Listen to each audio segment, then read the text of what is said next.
Have you noticed that the more seriously you begin to change, not superficially, but at the level of thought, belief, and being, the more distant others begin to feel? They won't confront you directly. They'll mask it in subtle ways, a mocking joke, a well-meaning warning, an awkward silence when you speak from the depth they're afraid to enter. But make no mistake, what's happening is not about you being wrong. It's not that you're wrong, it's that your truth makes them flinch. Because when you start thinking differently, you become a mirror. And not everyone is ready to see themselves clearly. The truth? Your growth threatens their comfort. Your lucidity threatens their routine. Your individuality threatens their dependence on the herd. Nietzsche saw this with terrifying clarity. He wrote, "The individual has always had to struggle not to be overwhelmed by the tribe. To think independently is to step outside the circle. And when you do, the cost isn't just internal, it's social, it's existential. And yet, once you've tasted this clarity, you can never go back." Part 1. The birthplace of power, chaos. You must have chaos within you to give birth to a dancing star. It's one of Nietzsche's most quoted lines, but also one of the most misunderstood. This is not poetic flourish, it is existential instruction. It is a blueprint for how transformation actually works. What Nietzsche is telling us is this: if you want to become someone unbreakable, someone with clarity, conviction, and presence, you don't start with peace, you start with chaos. Because true strength isn't forged in order, it's born in rupture. It's not the stable seasons of life that force you to evolve. It's the earthquakes, the betrayal, the breakdown, the moment your identity fractures, yet no new self has arrived. This is what modern psychology now calls post-traumatic growth. The phenomenon where, following profound crisis, individuals don't just recover, they reconstruct themselves on deeper, more aligned foundations. But this growth isn't guaranteed. It depends on how you relate to the chaos. Most people flee from it. They numb, distract, suppress, trying to preserve what is no longer sustainable. But some choose to face it, to step into the disintegration with their eyes open, to let what must die, die, so that something more authentic can be born. This is the birthplace of real power, not control, not perfection, but the ability to hold inner fragmentation without collapsing. Let's be honest, your most meaningful growth did not come from smooth chapters. It came when the ground disappeared, when you were forced to choose between clinging to what's dead or risking everything to become who you really are. Maybe it was the loss of a job, and with it, your sense of purpose. Maybe it was heartbreak. That cracked open your illusions about love and identity. Or illness. That forced you to meet your body, your mortality, and the fragility of time. These aren't setbacks. They are initiations. Pain isn't the opposite of progress. It is its birthplace. Because only through dismantling what's false can something enduring be built. Nietzsche never romanticized suffering. He respected it, because he understood that avoidance leads to fragility, but engagement leads to transcendence. To walk through chaos willingly is to declare, I trust that something deeper is being born in me, even if I can't name it yet. But chaos, as Nietzsche knew, is only the raw material. Without form, it can just as easily destroy you as it can shape you. You need a frame, an inner law, a guiding force that gives direction to all that wildness within. And Nietzsche gave that force a name. But chaos is only raw material. you still need an inner law, a compass. And Nietzsche gave it a name. Part 2. God is Dead. The Collapse of External Meaning. When Nietzsche declared, "God is dead," he wasn't celebrating. He was diagnosing a cultural fracture, a rupture in the collective psyche of the West. What he killed was not divinity itself, but the illusion of metaphysical security, the comfort that someone, somewhere, is watching over us. That meaning is handed down. That morality is stable, fixed, eternal. Nietzsche understood something few dared admit, that modern life had already rendered God irrelevant, but society had not yet found the courage to face the consequences. And those consequences are radical, because if there is no God, then there is no pre-written plan, no divine fallback, no external justification for our suffering. There is no celestial manual telling you what to value, how to live what is right. At first, this feels liberating, but then it becomes terrifying. Because the moment you remove the scaffolding of external meaning, you're left alone, face to face with the raw materials of existence: freedom, chaos, and unfiltered responsibility. This is what Nietzsche meant by radical autonomy. You are now the author, and authors don't get rescue plans. In modern psychology, we call this the shift from an external locus of control to an internal one. When you live with an external locus, you believe life is happening to you. You blame institutions, systems, fate, or God. Your suffering has a script. You remain a passive character. But when you internalize control, everything changes. You stop outsourcing your destiny and begin to realize that no one is coming to save you. No blueprint is being handed to you. No meaning will be given. You must build it. And this terrifies most people, not because freedom is too little, but because it's too much. Because with radical freedom comes radical accountability. There are no more excuses, no more confessions to cleanse the guilt, no divine being to absorb your shame. You cannot hide, not from the world, but from yourself. This is where most minds collapse. The weight of responsibility becomes unbearable without something to defer it to. But for those who endure, who stare into the abyss and do not flinch, something begins to awaken. A force more stable than belief, more potent than motivation, the will to create. To create values, to create meaning, to shape reality not as it was handed to you, but as it must become. This is where Nietzsche parts ways with nihilism. He doesn't leave you in despair. He pushes you through it. Because the death of God is not the end. It's the clearing of the stage. The tragedy is over.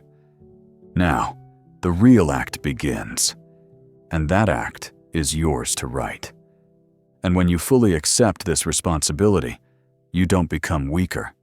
You become a creator. Part 3. The Übermensch, becoming the rare one. If the death of God was the collapse of externally imposed meaning, then the Übermensch, the overman, is the one who dares to replace it.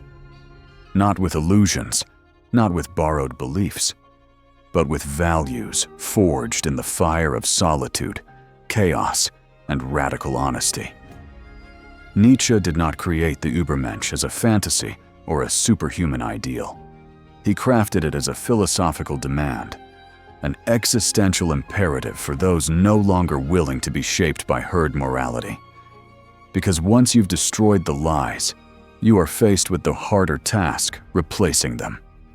The Übermensch is the human who transcends inherited values, who refuses to live according to doctrines, guilt, or social conditioning. They no longer ask, "What should I do?"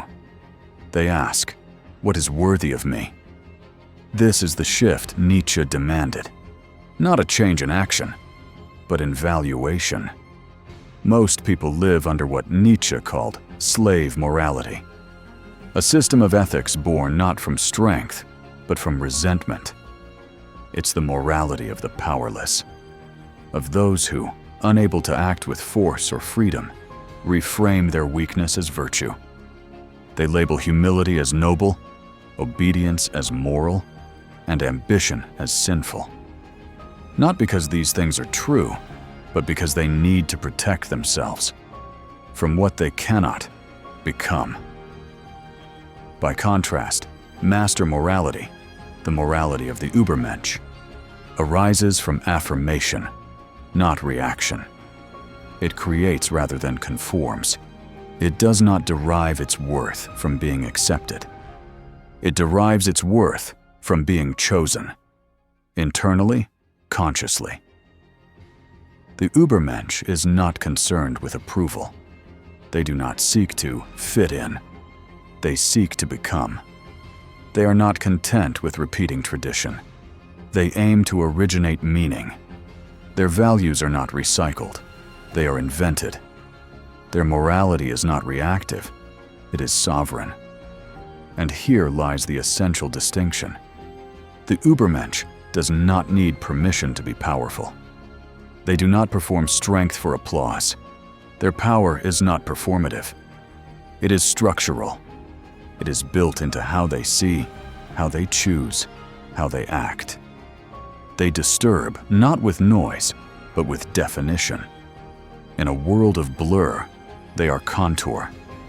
Their presence is a confrontation, a quiet, existential challenge to everything that is lazy, borrowed, and conformist. To encounter such a person is to be forced to ask, have I authored my life or merely accepted it? But make no mistake, this becoming is not aesthetic. It is not about image, style, or language. It is a daily act of internal rebellion. And rebellion is always lonely at the beginning. But to become this version of yourself, you must first endure your greatest test: solitude. Part 1. Solitude, the forge of mental clarity.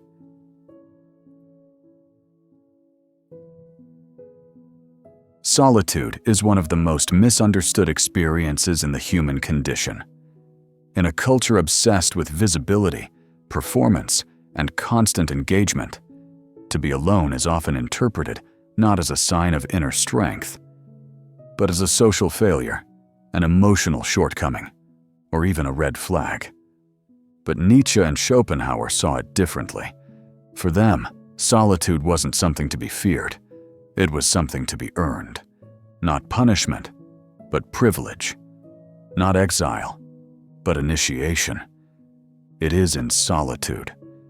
Real, uninterrupted, intentional solitude that the false self begins to dissolve and the authentic self finally has space to breathe. Schopenhauer put it bluntly, a man can be himself only so long as he is alone. Nietzsche took it further. To him, solitude wasn't just beneficial, it was essential to the development of mental sovereignty. Why? Because clarity does not emerge in crowds. It cannot thrive in echo chambers, nor in environments governed by comparison, performance, or social safety. It arises in stillness, in distance, in long, quiet nights where no one applauds, and slow-burning afternoons where no one understands. This is not poetic exaggeration.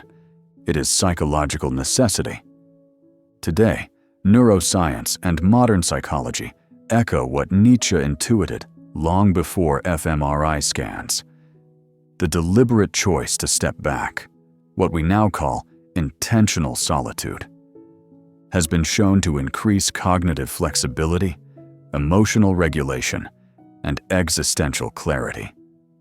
Solitude disrupts the feedback loop.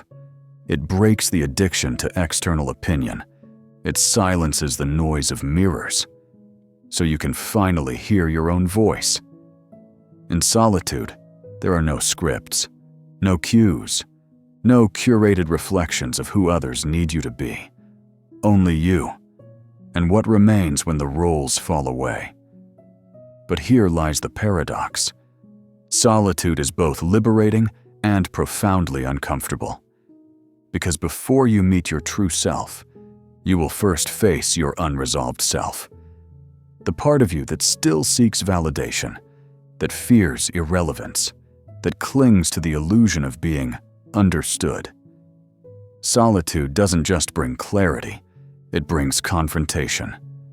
And that's why most people run, not from isolation, but from what solitude reveals. Nietzsche was never soft in his words, but he was exact in his aim. He said, "If you cannot stand loneliness, you are not ready for freedom." Because real freedom, the kind that cannot be bought or borrowed, requires separation from the herd. To become truly sovereign, you must first unhook from the expectations, projections, and affirmations of others. You must be willing to step away from the noise, to hear the whisper of your own mind. You must break from the narrative, to finally write your own. Solitude does not isolate the strong. It distills them. It strips away distraction. It hones attention. It sharpens resolve. And it builds the kind of internal framework that can endure silence, scrutiny, and solitude itself. Because the path to self-possession, to the kind of power that no one can give or take, always begins in withdrawal. But the more silent you become, the more clearly the world reacts, and not always with kindness. Part 5. The real enemy. Collective mediocrity. Nietzsche did not fear tyrants. He feared something far more insidious. Collective mediocrity. Not the domination of one authoritarian figure, but the slow, suffocating grip of the many. Not chains, not decrees, but consensus. Because true conformity rarely comes with violence. It comes with comfort, with a smile, with a quiet, unspoken rule. Don't rise too far, don't shine too bright, or you'll make the rest of us uncomfortable. This is the enemy Nietzsche exposed. Not a dictator, but a culture. A society that no longer demands greatness, but demands sameness. A world where authenticity is threatening and difference must be neutralized. The crowd doesn't crush you by shouting you down. It crushes you with glances, with sarcasm dressed as concern, with the guilt of being too much, too intense, too different. In families, independence is framed as betrayal. In schools, originality is labeled as rebellion. In friendships, honesty is punished as insensitivity. In workplaces, ambition is seen as arrogance. These are not accidents. They are social defense mechanisms. They exist to protect the herd from one thing: self-confrontation. Because when someone begins to break the pattern, to question the rituals, to transcend the standard, they become a living mirror. And that mirror reflects everything the group has repressed, avoided, or abandoned.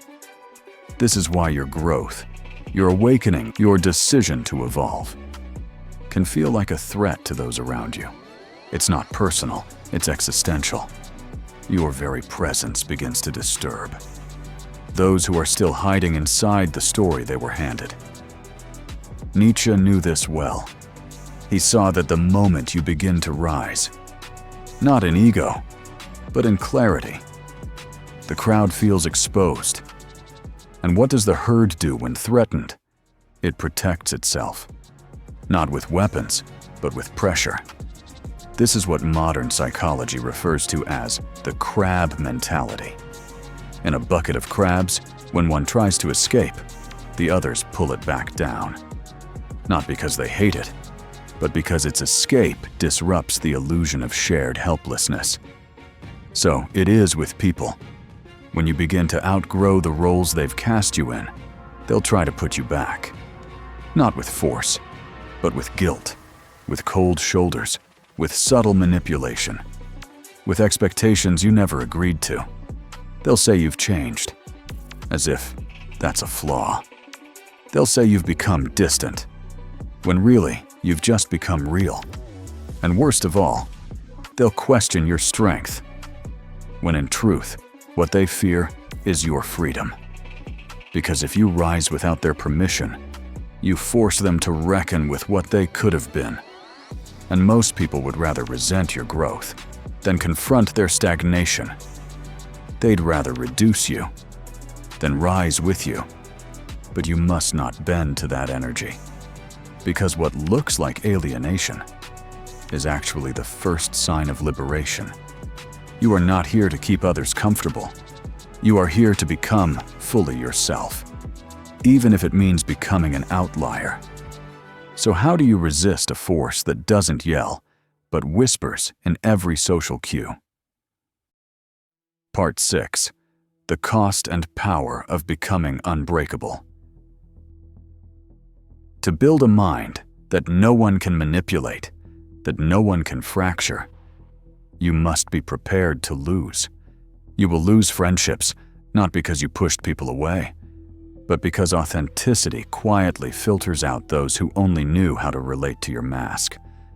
You will lose opportunities, the ones that require your silence, your compliance, your need to please. Doors that demand your smallness will close, and they should.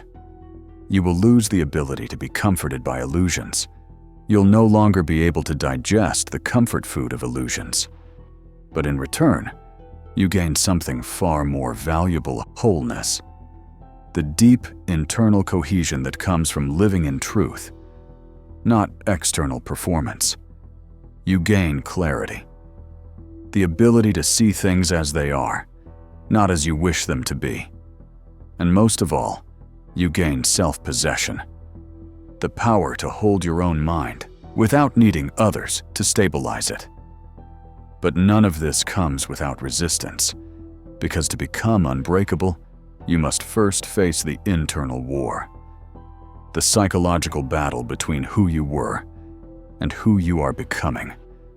And this is not a peaceful transition, it is a dismantling, a demolition of false identities, inherited beliefs, and emotional crutches that once kept you safe, but now keep you small.